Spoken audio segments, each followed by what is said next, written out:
What's up, and welcome to another episode of the Grind Line Podcast. You're listening to episode 235.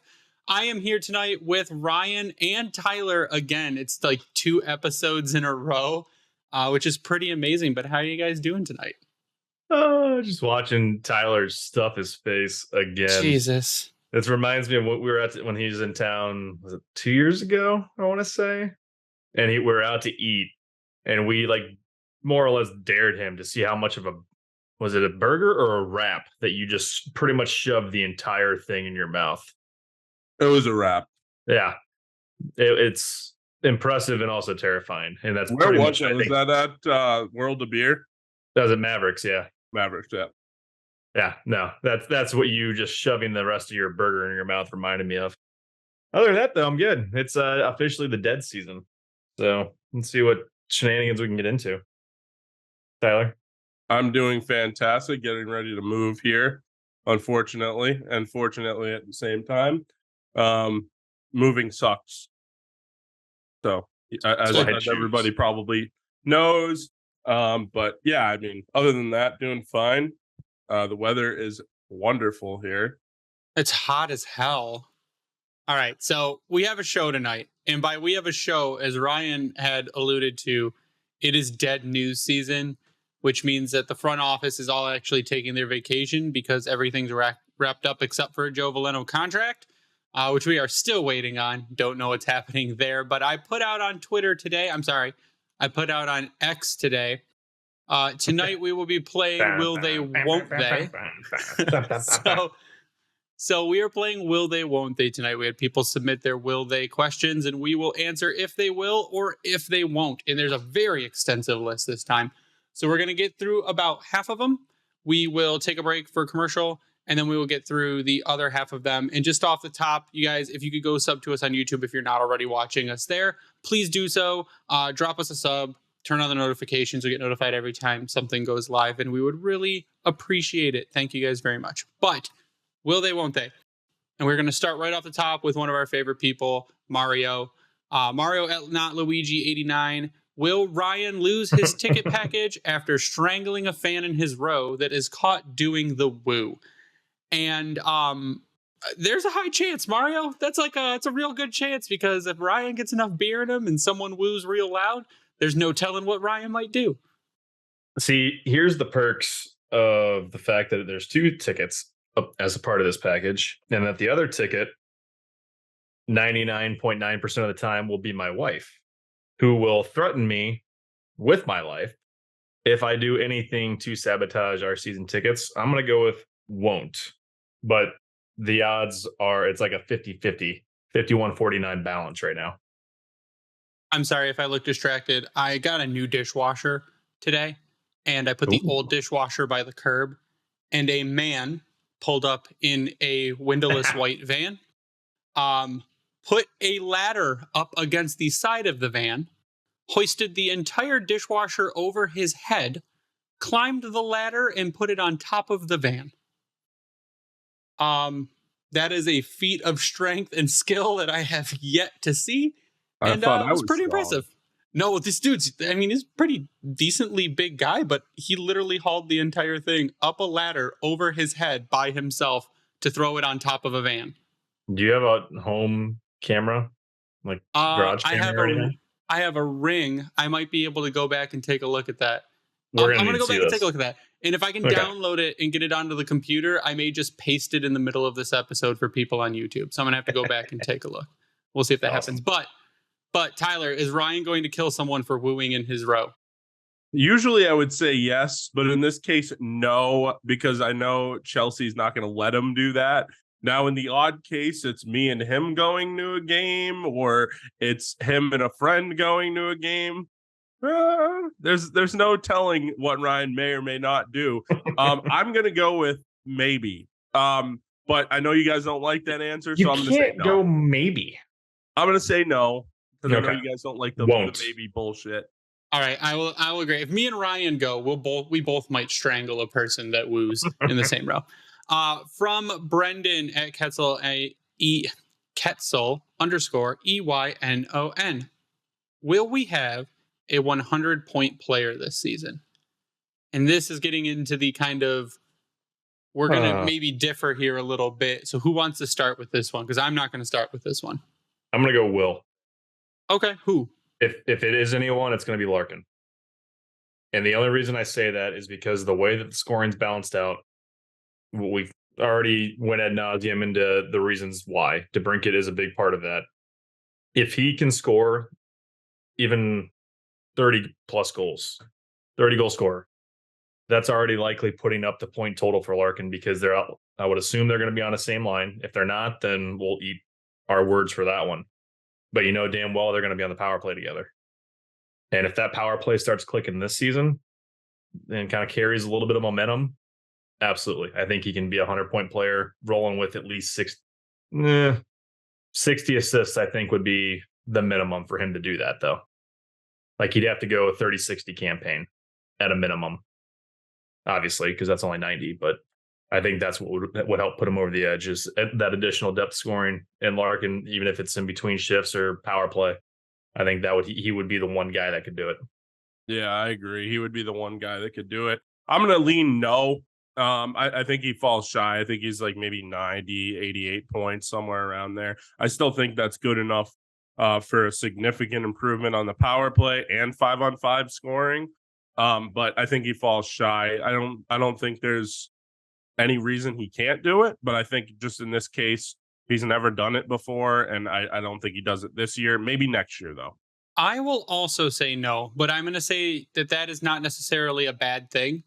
I don't think we need a 100-point player to go further than, I mean, even just to get to the playoffs, we don't need a 100-point player.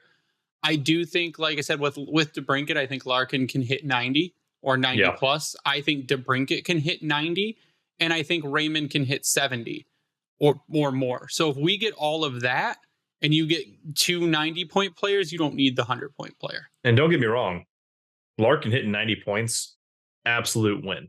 That's fantastic. What we think that he absolutely can do it. It's what we've been hoping for this entire time. So, I mean, I shouldn't say this entire time, the last couple of years, to watch him grow. And him doing that, this team's winning more games immediately, automatically. Absolutely. Yep. And that's huge, which could lead into a question we've got coming up here shortly. The thing is, 100 points is 30 more points than he's ever had in his career. Or no, sorry, 20 more points than he's had in his career. That's doable. It is doable, especially with the cast of characters that are going to be coming, in the DeBrincats and another year of Copp, JT Compher, obviously. Another year of Lucas Raymond. Yeah. So. Yeah, and we're not the only ones who are saying, like, Lucas Raymond, it's very possible he's a 70-point player, like 30 goals, 40 assists, 70-point player this coming season. And I think that is even further bolstered by the addition of DeBrincat if they're on power play together, or if Raymond's on that top line. So there's going to be a lot more opportunity. Is going to be making a jump. That too. Now, I'm struggling, like we did last week, I'm struggling to find room in the top 6, but it's possible. So if you look at it, if you look in that top 6 or even the top line alone plus PP1, like I said, don't think there's 100 points there, but I think there could be a couple 85, 90, 95 point players in that top, as well as a Lucas Raymond in year 2 or year 3 who could absolutely be a 70-point player. So from Chris Robbins at C Robbins, the Red Wings go over or under their PIM total of 662, which was 23rd most from last year. And I did math, guys, so I will start this one.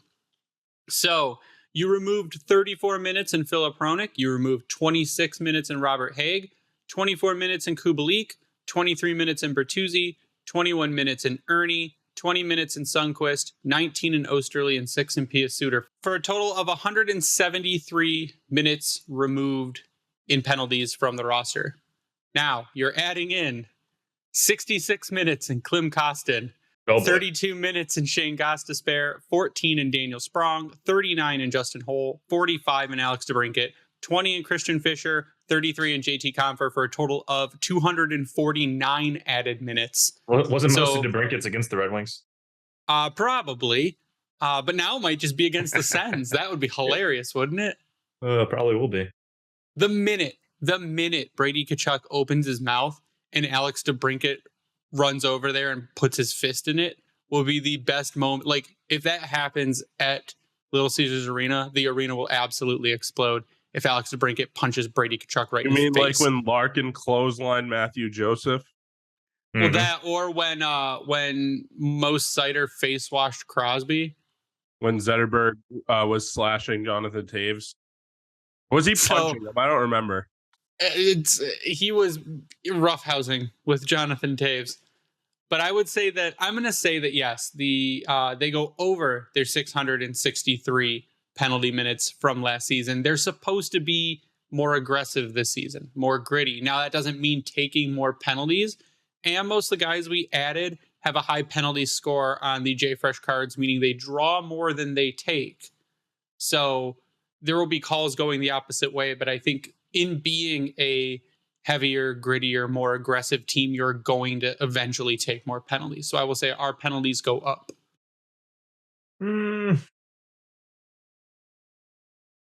Yeah, because that's going to be tough to beat, like the low number they had, to be honest.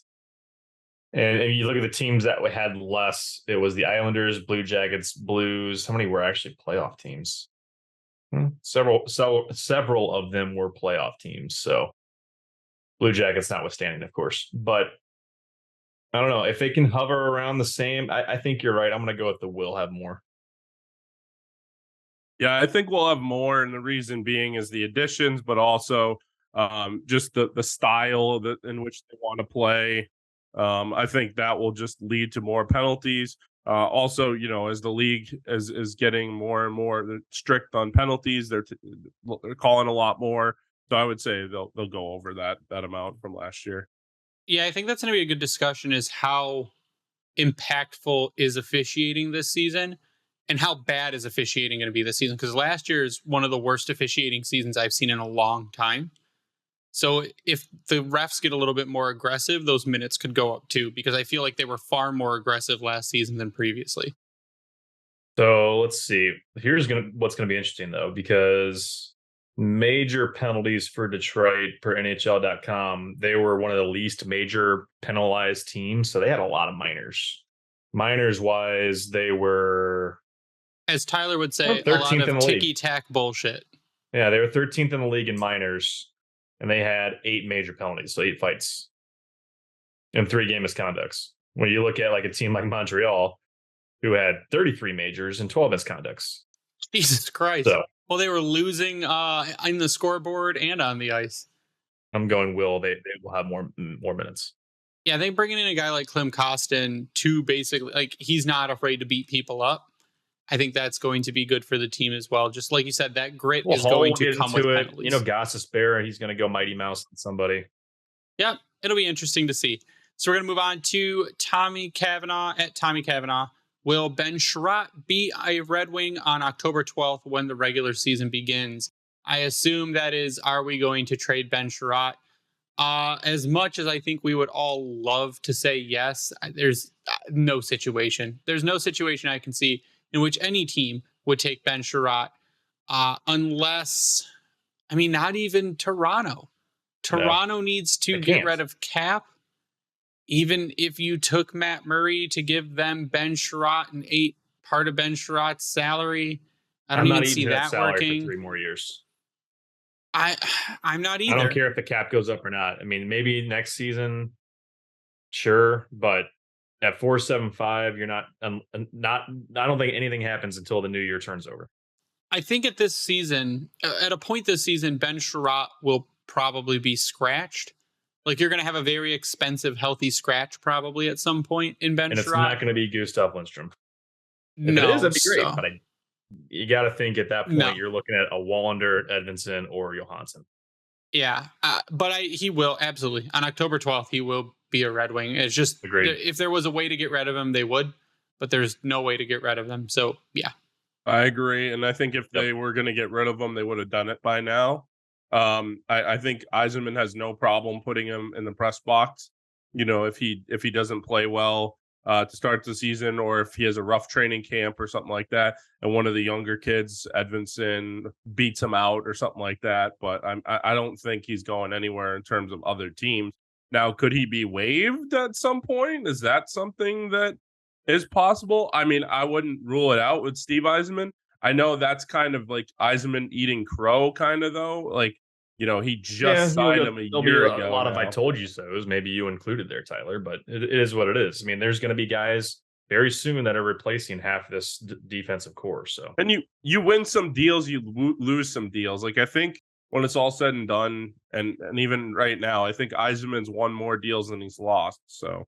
Yeah, but you think about it with the cap going up, like that turns into a contract you're going to see pretty often where that his price point is going to roughly be middle to bottom 6 price for a serviceable defenseman. Borderline serviceable defenseman. Fair. Still Alive. More serviceable than Gustav Lindstrom. He's alive. He's there. Okay, Ryan? He's there. Grit. He's there. Grit. He showed up to work, man.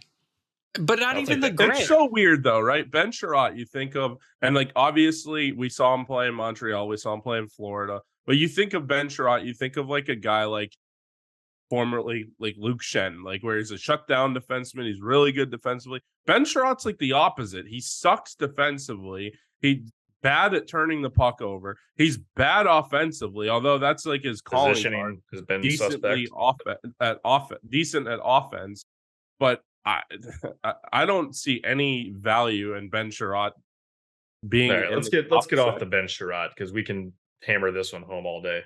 Yeah, we could be mean for hours about Ben Chiarot, but I think he will As be a person, here. Absolutely. Probably a great guy. Oh, According sure. to my wife, he's pretty. So there's that. There's the reports are that he's a great guy. I mean, you can see it. You can be a great guy and be a terrible hockey player. I'm sure that Justin Abdelkader, fantastic guy, awful. Like it happens, guys. You can be your personality is not tied to how well you play hockey.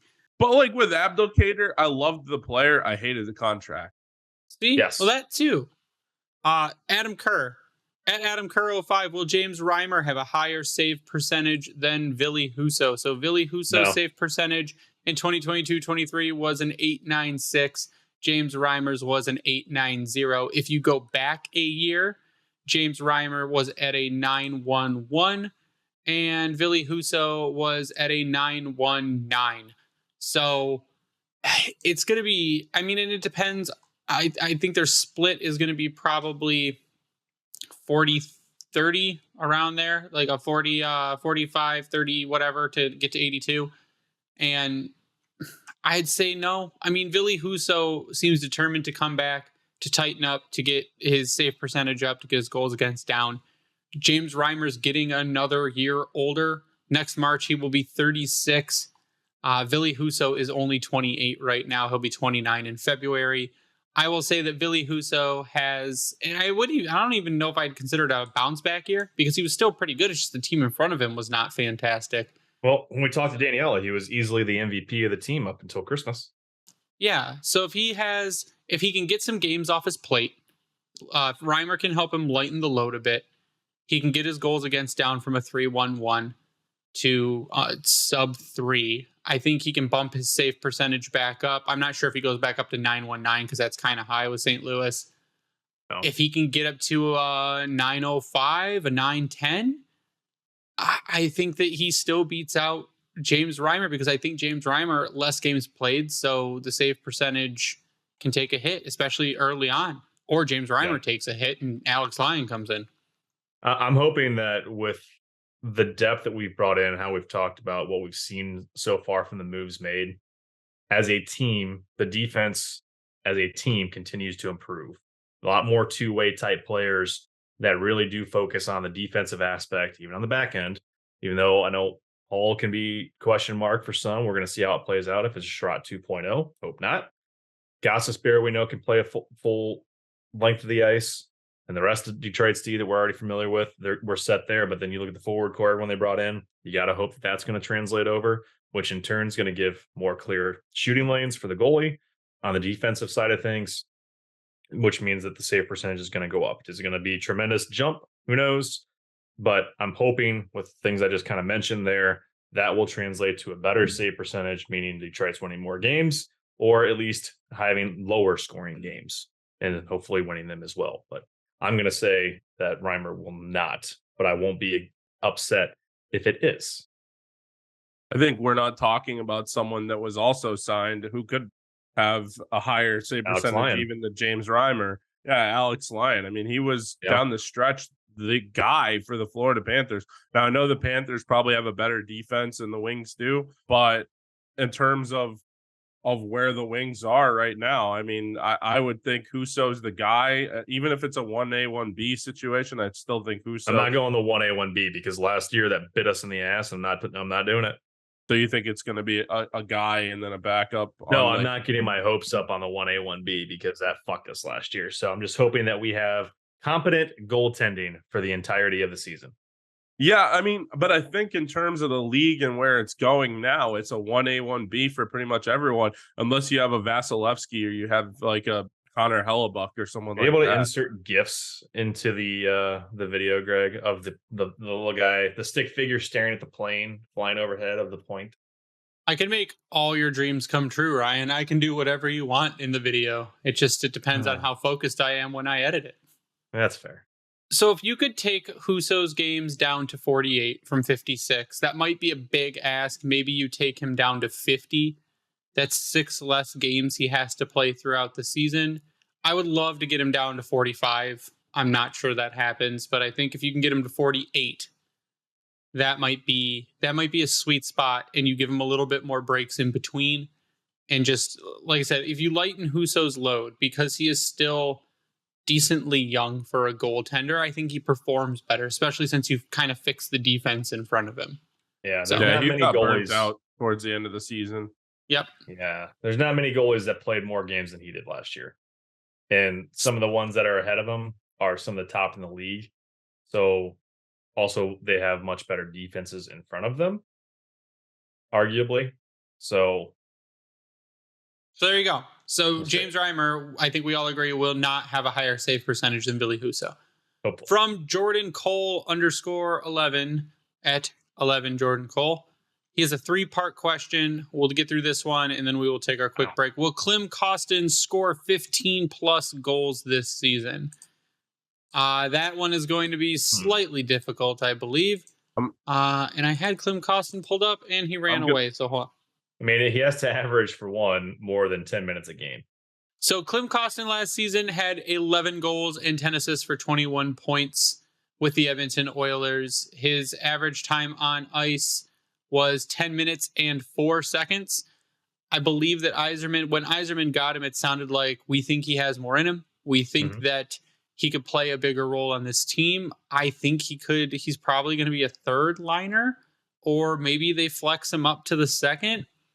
He should get more than 10 minutes, and he should have a better cast around him where he is playing in the lineup than they had in Edmonton. Didn't he play with Draisaitl and McDavid a little bit last year? I would have to go to Natural Stat Trick to find out. Yeah. Yeah, I think he had like a week or so where he played with Draisaitl and McDavid just as like a 1, 2, 3. But I mean, if you think about it, if you're looking at my hockey reference, looking at last year, like Oscar Sundqvist, pretty consistent third liner, average around 14 minutes a game. Same with Pius Sutter. Johnny Burgers was at 13.28. So if he's around that, you very well could see that 15 goal piece happening. And depends on if he gets some second power play unit time, which I bet you'd almost think he will. So I would say I'm going to go Will. Are you recording these, by the way? Or are you like writing them down? I feel like we need to have a ledger. I'm not in the middle of everything, but I could go back afterwards and do that. I'm not going to do that, Ryan. We never write these down, and I thought about it too late, so. There's video and audio evidence. Why would we ever need to write anything down? Because Control F was invented, Greg. Sure, I guess. I'm going to say that he does. And the reason is, I mean, he had, 11 goals last year playing, 10 minutes a night? If he averages, let's say 13, 14 minutes a night, if he jumps up to that third line or even up to the second line at some point, who knows? You could even see him on the first line at times. I think this roster is very versatile in terms of who can play where. I think anyone can pretty much play anywhere outside of like Dylan Larkin. Obviously he's going to be your number one center for now. But in terms of him being able to get to 15 goals, I mean, that's what, 4 more goals than he had last year. I mean, that's definitely doable, especially with the guys that he's going to be playing with. Even if it's a third line Detroit team, it might be a little bit more deep than that Edmonton team was, because that Edmonton team is very top heavy, as we all know. So here is Klim Kostin's line mates by time on ice with during this season. Matthias Janmark was his main center at 236 minutes. You've also got Derek Ryan at 194 minutes and 43 seconds. Ryan Nugent-Hopkins at 163 minutes and 31 seconds. Devin Shore at 148 minutes and 36 seconds. And Ryan McLeod at 58-52. So no giant Leon Draisaitl. He played for Leon Draisaitl for 33 minutes and 55 seconds. And I don't even see McDavid. Oh, McDavid, 53 minutes and 15 seconds. So most of his time was spent with Janmark, Derek Ryan, and Ryan Nugent-Hopkins. So, I mean, if they give him, like you said, if they give him some power play time, absolutely. I think he could be a 15-goal scorer. I don't think 4 more goals during a season is going to be that hard for him to do, especially with him, I guess, wanting to be here instead of going back to the KHL and getting more opportunity in Detroit. With that, we're going to take a quick break. We'll come back to answer the second 2 parts and the rest of the questions right after a quick update from DraftKings. New customers, download the DraftKings Sportsbook app and use code THPN. Bet just $5 to score $150 in bonus bets instantly. That's code THPN, only at DraftKings Sportsbook. Gambling problem? Call 1-800-GAMBLER. In Massachusetts, call 800-327-5050 or visit gamblinghelplinema.org. In New York, call 877-HOPENY or text HOPENY. In Kansas, call 1-800-522-4700. On behalf of Boot Hill Casino and Resort, Kansas, in West Virginia, gambling problem? Call 1-800-GAMBLER or visit www.1800gambler.net. All games regulated by West Virginia Lottery. Please play responsibly in partnership with Hollywood Casino at Charlestown Races. In Connecticut, help is available for problem gambling. Call 888-789-7777 or visit ccpg.org. 21 plus in most eligible states, but age varies by jurisdiction. See DraftKings.com/sportsbook for details and state-specific responsible gambling resources. Bonus bets expire 7 days after issuance. 1 boost per eligible game. Opt-in required. Max bet $50. 10 plus legal required for 100% boost. Eligibility, wagering, and deposit restrictions apply. And we're back. And we have 2 more parts of a question from Jordan Cole. Will Robbie Fabbri be a healthy scratch to start the season? A healthy scratch, he says. Will he be healthy? Not that his legs are broken. No. If you listened to last week's episode, I have Robbie Fabbri as the 4C. Joe Veleno, like I said, still doesn't have a contract. So without a contract, Joe Veleno's not really doing anything. I have Robbie Fabbri as the 4C currently. And if he's healthy, I think he starts because he actually provides quite a bit of value to the lineup when he's in the lineup. Over Veleno all day. Yeah. Mm-hmm. I mean, if he's healthy, I think he's in the lineup. And I would agree that he's at least bottom 6. I mean, I think he starts getting sheltered at this point. On the same note, like he has to be, because we've now seen those injuries that we were afraid of in St. Louis carry over to here. And if one more happens, you got to think that there's going to be a contract termination coming. Yeah, if you look at his projected WAR, it's a 3-year weighted average of 62%. His EV offense is 24, his EV defense is 7, but his finishing is at 90. His goals per 60 is at 90. His assists, his primary assists per 60 is at 76. He draws more penalties than he takes. Robbie Fabbri is a net positive player, and like you said, if he can stay healthy, he provides more value than Joe Veleno, even if you throw him at center. I don't love Fabbri at center, but I can deal with it. Will he be a healthy scratch to start the season? I think it depends on what happens with Veleno. I have a hard time believing it, to be honest with you. I like if Fabbri's healthy, he'll be in the lineup. I firmly believe that. I mean, he's a pro player. Obviously, he's the type of guy that, you know, if he can stay on the ice, he's a very valuable. I don't think he's going to be center, honestly. I don't see him playing center. He's listed as a center on Hockey Reference, but he only took 26 draws last year. And how many games did he play? 28. He played 28 games. And only had 26 26 draws. That's almost a draw per game. But he didn't play a Yeah, lot but how of many center. times did people get kicked out of a draw and someone else has to come in and That's take the pretty face much off? what he was doing. Yeah. Sure, he can play center though. Blash played him center. I get that, but you see, you have Rasmussen, 56 games, but he had 203 and 195. Like that, he was at 51%. He had 398 draws, double the games, and 372 more draws. So I don't know. Maybe he doesn't even get center time. If he doesn't, then I think it's going to be harder. So that's where I could maybe see the healthy scratch come in. I get it. Veleno, we'll see what happens, but at the same time, if it's not Veleno, maybe that's where Austin Czarnik draws in the lineup as your fourth line center and your PK guy in lieu of Veleno. And I'll say one thing too. I do like the fact that like you have this problem where you're looking for a spot for Robbie Fabbri to come in and play.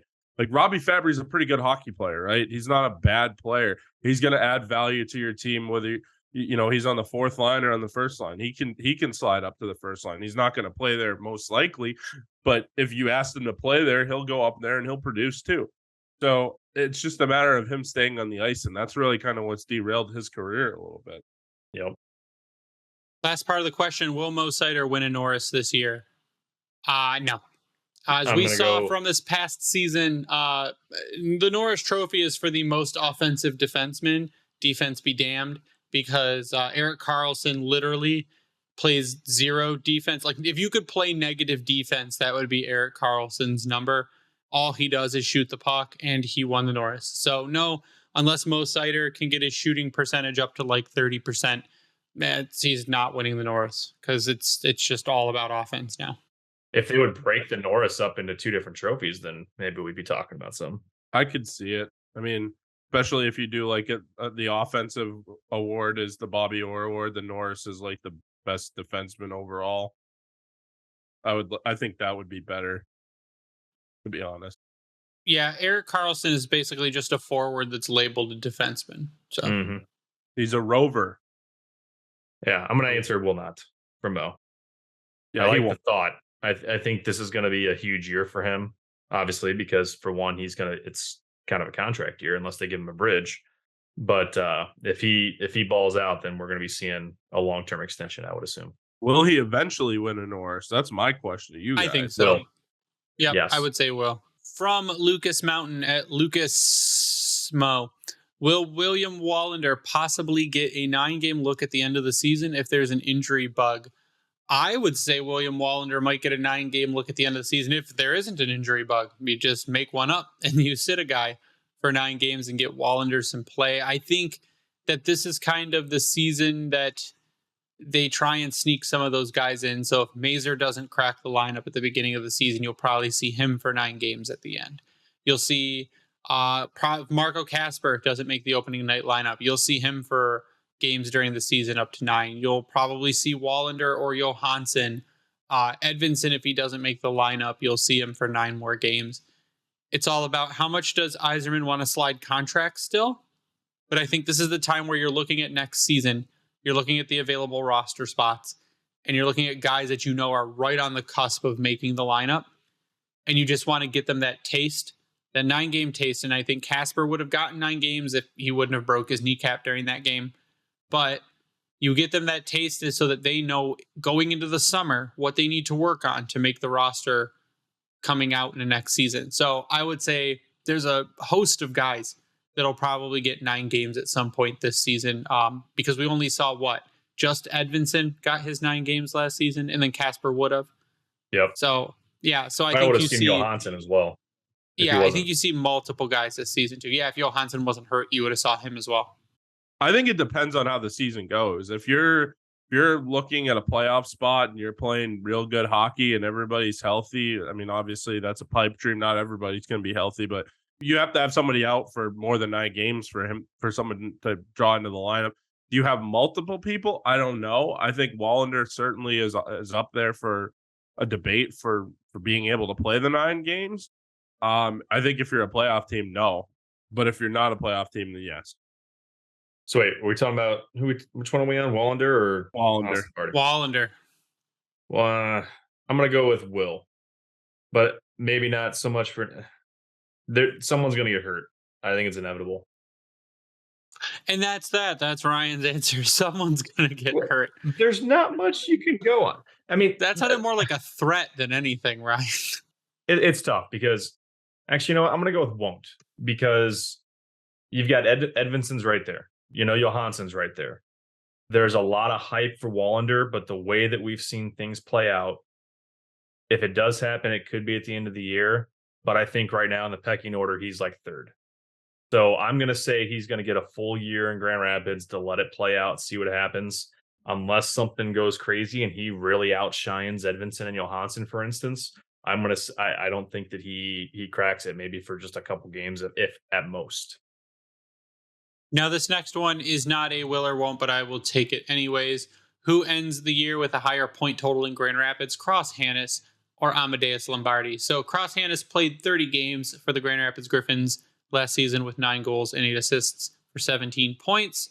Amadeus Lombardi played for the Flint Firebirds for most of the season, 67 games with 102 points, 45 goals, 57 assists. He had 5 goals and 2 assists in 7 playoff games, and then played 2 games with the Griffins, had an assist. Guys, I think Lombardi is going to ball out. I think he is one of the most underrated prospects. If you go like, underrated, people like him because his name is cool and it like leads to great memes and fun stuff. I think that league wide, though, he is an underrated prospect. I don't think enough people are talking about Amadeus Lombardi. He himself recognizes what he needs to do. He said he knows he needs to get stronger. He said he took some draws in Grand Rapids and couldn't even move the other guy's stick. So he knows he needs to hit the gym and put on the weight. He already looks bigger than he did when I was watching the videos from Dev Camp. Jesus. When I was watching the videos from Dev Camp, he's swole. He's on the Joe Veleno training program, apparently. But I think Lombardi is going to just kill it this season in his first season with the Griffins. And hopefully Cross Hannes comes back just fantastic from his surgery. But that could hurt a player. So I have no doubt that both are going to be good. I think Lombardi has more offensive talent than Cross Hannes has. So I will say that Lombardi beats Hannes in points this season. I'm going to go Cross Hannes, and the reason I say that is because it's a big jump going from the OHL to the AHL, and even the AHL. He played a couple games last year, but you know, it's still a learning curve. It is, and I think Hannes will bounce back from the injury and beat out Lombardi in points. Yeah, that's kind of where I'm leaning, is that Hannes knows what to expect. We saw some great flashes out of Lombardi in just those 2 quick games and how he can move and handle the puck. But I'm going to give the edge to Hannes and see what happens. My biggest hope, though, for both is that they've gained weight from their listed 180 and 171. 171 with Lombardi, 180 with Hannes. This is per AHL.com. So if they both have done that, especially Lombardi, to your point there, Greg, that he made about how he was struggling on those faceoff draws and the way that the strength just wasn't there for him yet, that's kind of what's pushing me toward Hannes as of right now, thinking that he knows what to expect. He's likely put on some pounds. Not saying Lombardi doesn't either, but I think that extra year in the AHL, especially coming from the OHL, to your point, Tyler, is going to be huge. Yeah, I think we get new weights coming into prospect camp, I think, or training camp. One of the two, we will get probably new weights, maybe both. Last part of the question: will Grand Rapids be a threat to win the Calder Cup? I will always say yes. Yeah, but I'm going to say yes again. I mean, new coach. Watson moves to Grand Rapids. The guys like him. Kosa should make a move to Grand Rapids and possibly kill it. If he doesn't, Letheman could go to Grand Rapids, and he was also fantastic in Toledo. Alex Lyon could be in Grand Rapids, and he's a more than capable goalie. So you've got the goal. You should have goaltending locked down there. Red Wings have the 5th best prospect pool in the NHL. So you've got guys like Wallinder is going to be there. Emo Vero is going to be in his 2nd pro year. If Johansson stays healthy, if Edvinsson doesn't get the call, if Casper plays a whole year in the AHL, they have a very, very dangerous team. So I would Johansson, say, Wallander, Edmondson, if they're all healthy and playing down there, now it's just hoping you don't see guys losing minutes at that point. yeah, so I would say yes. I would say yes, they're a threat to win the Calder. I think coaching was a big issue last season. And I think Watson is absolutely 100% more than capable to take that team to a Calder Cup. Do you think or see, for the sake of minutes, to my point there, that we see like Wallander and Edmondson together, or an Edmondson and Johansson together, even though they're listed as lefty? Do you think they try to get some of these guys right D time to try to make them flexible? Johansson's played right D, so has Wallander. So I don't think it'd be an issue. I agree. I think they definitely have the team to go to the Calder Cup, or to win the Calder Cup, definitely to go. It really kind of depends on how the development goes and how the new coach does. I mean, that's kind of what it comes down to. And then obviously health is first and foremost. From O Hill Turtle at O Hill Turtle, will Edvinsson find a daily roster spot mid/late season? So this is the one that's kind of hard. I'll say will. And it's dependent on, it's heavily dependent on injury. He's not going to force Justin Holl out. He's not going to force Shayne Gostisbehere out. He's not going to force Olli Maatta out. If he forces out Chiarot, fantastic. I think if you see a situation where he's just absolutely destroying the AHL, and you think that your NHL team is better served by having Edvinsson in the lineup, I think that Gustav Lindstrom gets waived, goes back to Grand Rapids, everyone slots down, and Edvinsson goes on the second pair. So you're looking at a pairing of like Edvinsson and Gostisbehere, and you're looking at a bottom pair of Maatta and Holl, and Chiarot becomes your extra. And that's, I think, the only way that happens. Other than that, Edvinsson plays the whole year in the AHL unless there's an injury. Yeah, I would agree. I think that's your biggest thing, is that he balls out, even if it's early in the season. I think it's possible, not even mid, because we know that Lindstrom, and we talked about it, or I shouldn't say we know, it's likely a given that he is the 7th D on this team, which means the opportunity is there for one of Edvinsson, if healthy by the start of the year, which signs are pointing that way, that should be the case, or Johansson beat him out for that 7th spot, meaning now it's a toss-up of who your top 6 is going to be.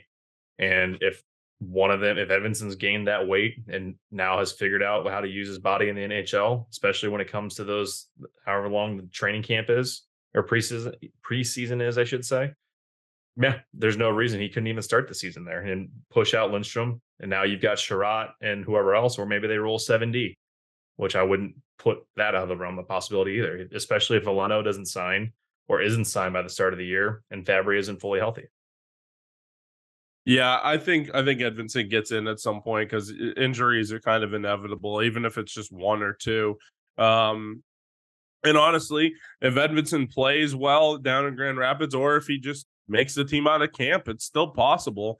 Is it likely? Maybe not, but it's certainly possible he can make the team out of camp. I mean, he was given the opportunity last year to make the team out of camp, and unfortunately he didn't. But I mean, it just kind of comes down to what happens injury wise and what happens in terms of the roster itself. If someone's game goes to hell, and Edvinsson's killing it down in Grand Rapids, he's going to get the call. He's the first guy to get the call, I would think, right?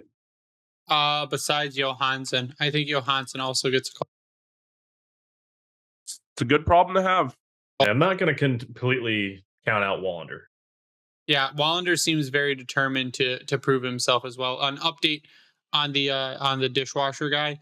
I checked my Ring camera. It skips around too much. Completely skipped that part of him picking it up and throwing it on the van. Damn it. Yeah, I know. It would have been a great video, but the dude's a beast. So shout out to that guy if he's listening, because I learned that the plumber that fixed my upstairs shower listens to the show, because I was wearing like the shirt. And as he was leaving, he's like, "I'm a fan of the show." I'm like, "Thanks." So shout out to plumber from Waterwork Plumbing. Thanks for listening.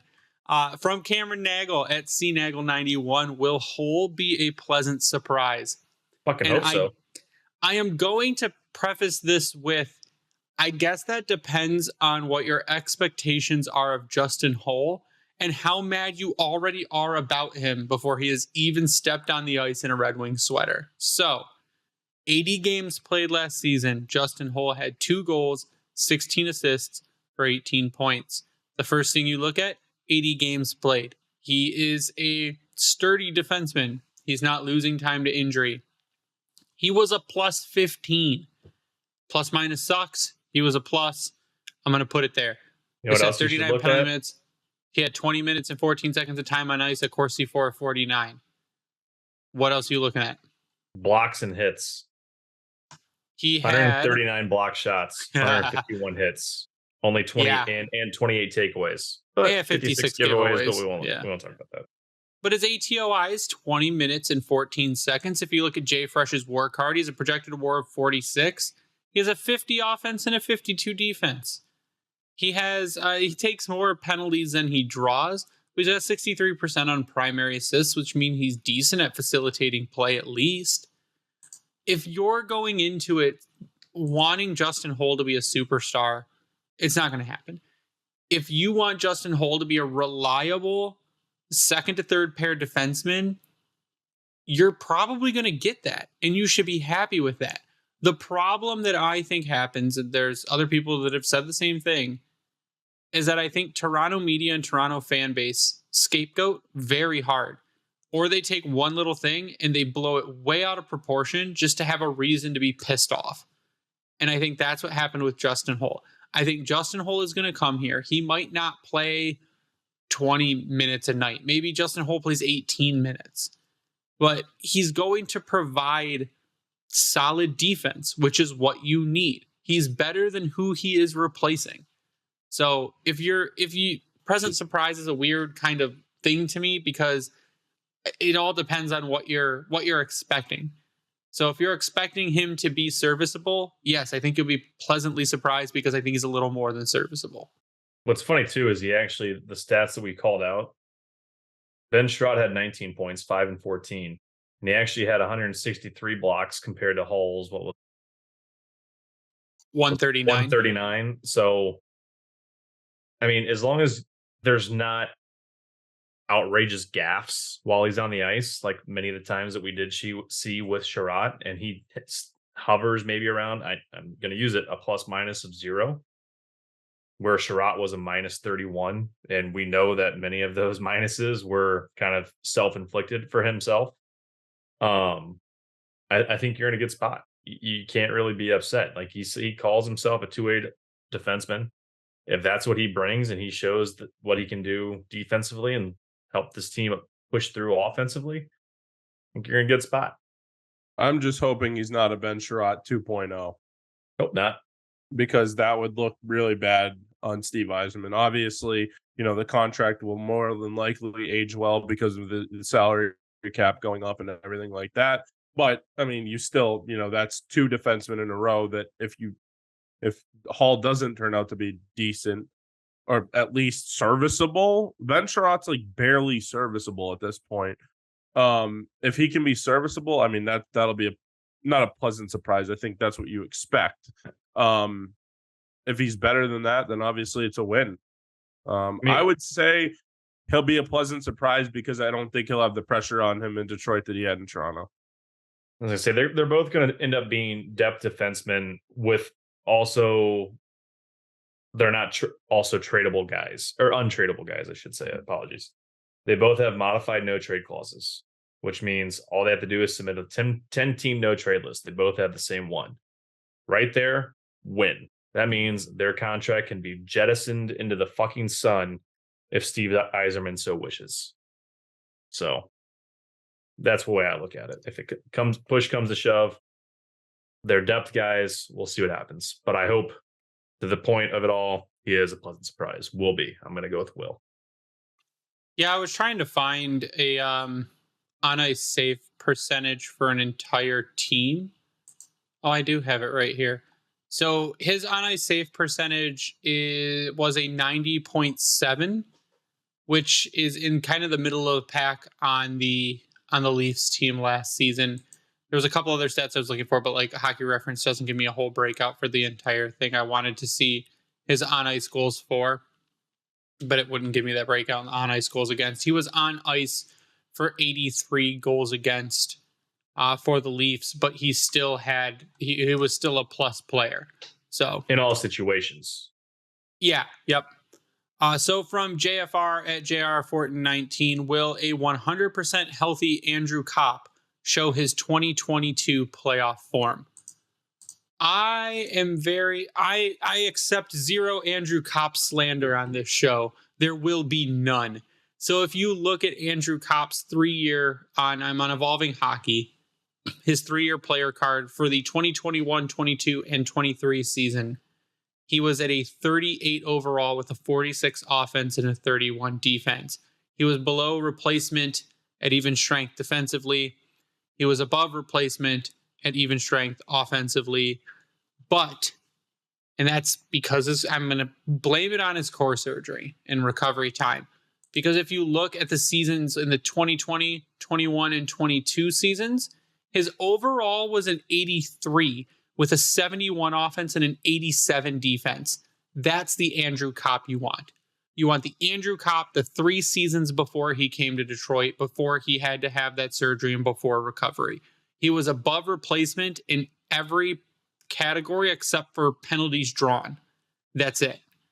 So if you can get that Andrew Copp back, you're rolling there. That is a guy who is one of the more responsible centers in the league at defense. He can provide the offense. He showed the offense last season, even with the injury. It's if he can go back to just not even playoff form, but just season before, you're winning there. That's the contract. That's what he was signed to do, was to be that Andrew Copp. Yeah, I think getting just south of a point per game, because he had 14 points in 20 games in that playoff season that you're referring to there.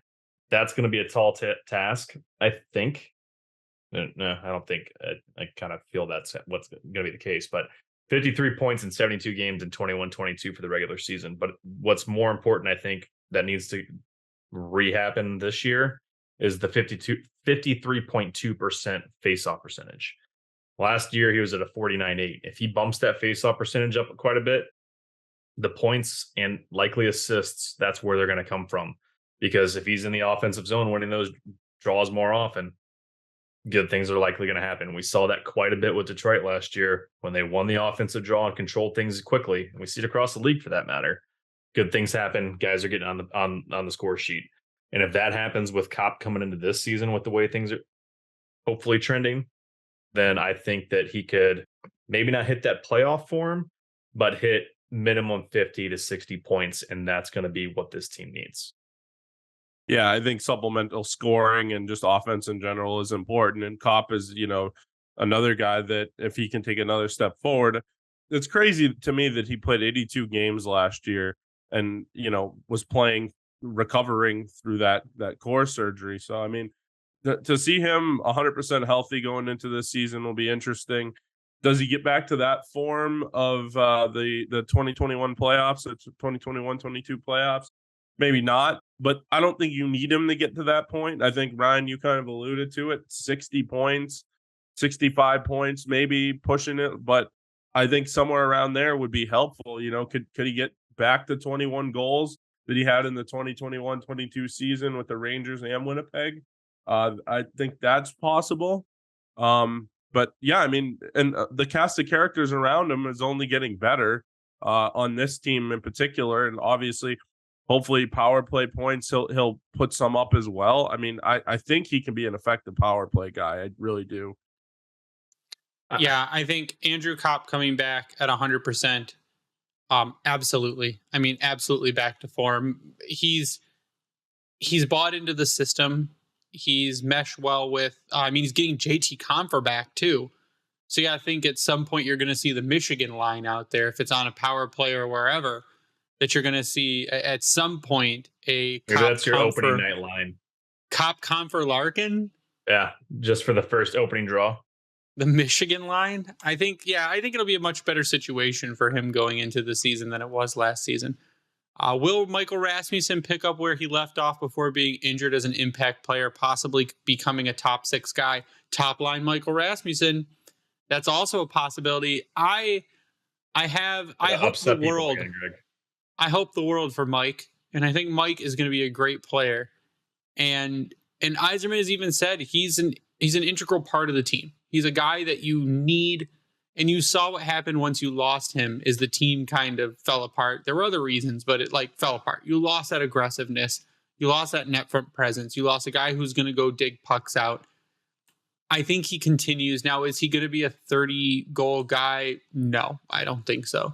But if you could get Rasmussen at 20, 25 goals in a season, plus the other stuff he provides, I think it's a big win. So yes, I do think Michael Rasmussen, he's already an impact player. Could he become more impactful? Sure. But I think the impact that he's providing on the ice, in the locker room, he's a dude that his literal goal was get better at hockey. And he's become kind of a fan favorite. And I think that he will absolutely take another step towards being a better hockey player. I think that he'll pick up where he left off. But I would more lean middle 6 Mike Rasmussen than top 6. And that's not a bad thing. Do I think that he can play anywhere in the lineup? Yes, and we talked about that. Could he be on the top line if you absolutely need it? Yep. Big body winger. You have Larkin at center, or you can even move Larkin to wing and let him just kind of be a peacock and fly. Let him go. But I think middle 6 is where you're at with him, and he loves it. And I think that's where he can thrive and really use that size and his skill set to his advantage and start taking advantage of things. And then you think about him with like a Klim Kostin. Yep. Come on. So last season in 56 games played, he had 10 goals and 19 assists for 29 points. In a full season, he may have had 15 goals. Like I said, I think he could bump that up to 20. If he's at 20 goals, 30 assists, he's a 50-point player. I think that's it might be a little high, but Michael Rasmussen was taken 9th overall. Yeah, well, Andrew Copp is expected to get up there too. Well, not really. He's only surpassed 50 points once in his career. No, but I mean, he's expected to be more consistent this season, to be, and then a full season of Rasmussen and a fully healthy Copp. You think both of their point totals are going to pump up? If you've got both those guys hitting 50 points, you're winning more hockey games. You're in the playoffs if that happens. Team. Yep. Yeah, I think that Rasmussen, does he get back to where he was before he got injured? Absolutely. Is he a top 6 player? I would pump the brakes on it, but just remember what I said earlier in this episode and even the last episode, that pretty much anyone can play up and down the roster. So, I mean, could you have Rasmussen in front of the net on the power play? Absolutely. Could you have him on the first line with DeBrincat and Larkin? Absolutely. Is he like your quote unquote version of Milan Lucic? Obviously, he's a center usually, but could he slide to the wing and be a 6'5" winger? Absolutely. It's not as much of his dick. Exactly. Not as much of a dick. But you get the point. So, I mean, I don't think he's a top 6 player, but I wouldn't doubt that at some point this season you'll see him in the top 6. Fair. You did last season. Yeah, I think it's, and we have mentioned it time and time again, and I think it'll be a reoccurring theme throughout the summer until we actually see what the lines are. The versatility in this lineup is the best it has been in years. Any guy, I think, on the team can play anywhere else in the lineup. I mean, you got rid of Philip Zeno, was like the only guy who wouldn't be able to play in the top of the lineup because you wouldn't trust him up there. But I think any guy from the top to bottom, if you had to go and take Daniel Sprong and flex him up to the top line, I don't think you'd have any issue doing that. You do not have, I cannot right now off the top of my head think of a Red Wings forward that I would right now consider a defensive liability. And when is the last time we could say that? When is the last time we could say we have 0 defensive liabilities at forward? 2009. So I think that when you say you can I think DeBrincat's probably the only one you could maybe consider that. A liability, I don't even think maybe. Huh? A liability, though? Possibly. At times. Yeah. I think he's probably now and this isn't a bad thing, and we probably knew this coming in, he is likely your worst defensive forward, and His that's EV okay. defense is a 33. We've had some single digit percentage forwards in defense. We need to see the whole list, because I want to say we have someone currently that was lower than that. But if we're in our heads thinking DeBrincat is your worst defensive forward, like all day. Yeah. So I think that the flexibility, and What's again, Fabbri? it'll be a recurring theme. Fabbri defensively was, it's Fabbri. He's a 7. Okay, I EV thought there was defensive someone 7. shitty. What's Raz But- though? Now you got me questioning things. Oh my God, I just had him up. Hold on. Michael Rasmussen is a 39. There we go. Okay. So Robbie and Fabbri. again, though, he would be on that top line to dig pucks out of corners and get them to Larkin or to get them to DeBrincat. That's what it would be. So, I mean, again, flexibility. It's a theme. So we're going to end it with this question. Can one of Edvinsson, Kasper, or Mazur force their way into an opening night lineup spot? And we had talked to Daniela about this. Edvinsson's still probably going to be in recovery, so probably not. Kasper, Dan Cleary made it sound like they want him in Grand Rapids. Mazur's your dark horse. Mazur killed it at the World, was it the World Championship? Yeah. He killed it. The men's. I was go between men's and juniors. He was at the men's. He killed it. He was fantastic in however you want to, I guess, score the development camp. He was phenomenal. He played well in Grand Rapids when he got his few games there. He's going to go to the prospect tournament, I'm assuming. And then he will go to preseason. And I think if he shows out in those two, I think Carter Mazur has a chance, especially if Joe Veleno's contract is still in flux. Yeah. He could force Yzerman's hand. I don't think Mazur has the expectation of needing to be in that like top 6 role, maybe with what a Kasper has for an expectation. And I think that would play into his favor because of his style of play, because we call him Bert 2.0. So if that comes to a head and he's in your bottom 6, I don't see a problem with that. If Veleno doesn't sign, if he's going to go hold out, which would be mind-blowing to me, but it's a possibility, then it happens. Or Mazur just beats him out entirely, takes his role. Mazur in 6 games with the Griffins had 3 goals and 3 assists for 6 points at the end of the season. What would his defensive role be, though? I mean, he's a shit disturber. Into a PK? I think so. I mean, that's where you look at the comparison between him and Veleno. Like, can he take over Veleno's role on the PK? Because you know that he's likely going to slot in at center for Joe. But I mean, he would probably get power play too as well, because he's got a lot of offense to him. So I think you could give him mid to bottom 6 minutes. You could give him special teams. I think that Mazur is the guy, man. If a guy is going to make it onto this team and surprise people that he made it on and do another Lucas Raymond situation, it's going to be Carter Mazur. I mean, again, University of Denver, his last season, 40 games played, 22 goals, 15 assists for 37 points. I mean, Team USA, he had 4 points in 10 games.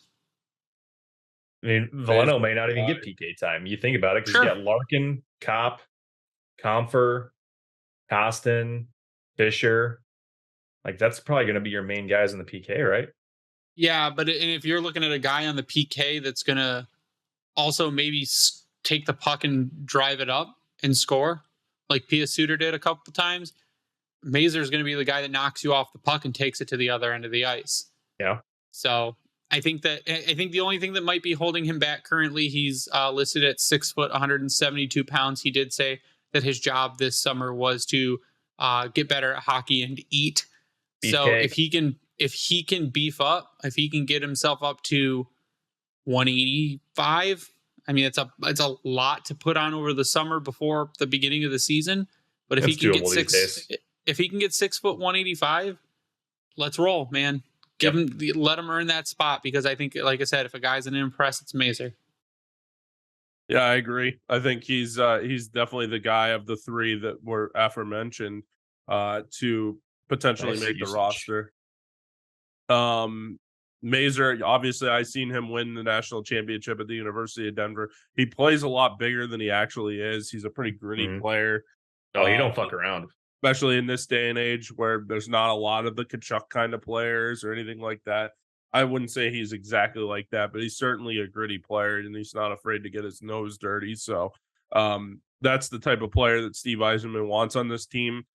And that's kind of the type of player we were missing last year, I feel like, too. So, I mean, does he make it right away? I don't know. Does he crack the lineup? I don't know. But I would say out of the three mentioned there, I would say Mazer. I'm not going to rule out Casper because he plays with that rough nose style too. And we already know that he's back healthy. We saw him at development camp. He was cleared going into that. So if he has a great camp, if both those guys do, it's going to be the coin flip. Maybe Casper has the edge because he's already had a game in there, and they know that he's not gonna fuck around when he's in. I don't know. It that's a Now thinking about it even further, that's hard. I think Edvinsson has the best chance of knocking out Lindstrom rather than one of these guys potentially knocking out like an Austin Zarnik or the sort, just to make sure that they can get more time with AHL bodies and playing through it. I don't know. Awesome. Well, that answers all the questions from Will They, Won't They. I like Will They, Won't They. It's fun. I think next or sometime this summer, we're going to do a Would You Rather and have people Oh, present Would You Rather situations because, again, slow news season. We need stuff to talk about. Next week, though, we are going to do, as people have been asking, we will do our Red Wings prospect rankings. We haven't done them yet this season. I was going to wait a little bit longer, but I think we can do them now. So we're going to do Red Wings prospect rankings next week, but we're going to close it out. So let's go final thoughts. Ryan. final thoughts. Thanks for the questions. Those are fun. I When I sit here looking at Cap Friendly in the non-roster, aka Grand Rapids, this is, I think, the most hyped, especially the forward group, that I think we've been able to be in a long time. Nate Danielson, Marco Casper, Carter Mazer, Elmer Soderblom, Alexander Doucette, who we haven't really touched on too much, but was a great goal scorer, granted an overager in the CHL. I'm saying Canadian because I forget which league he was in exactly. Was he in the queue?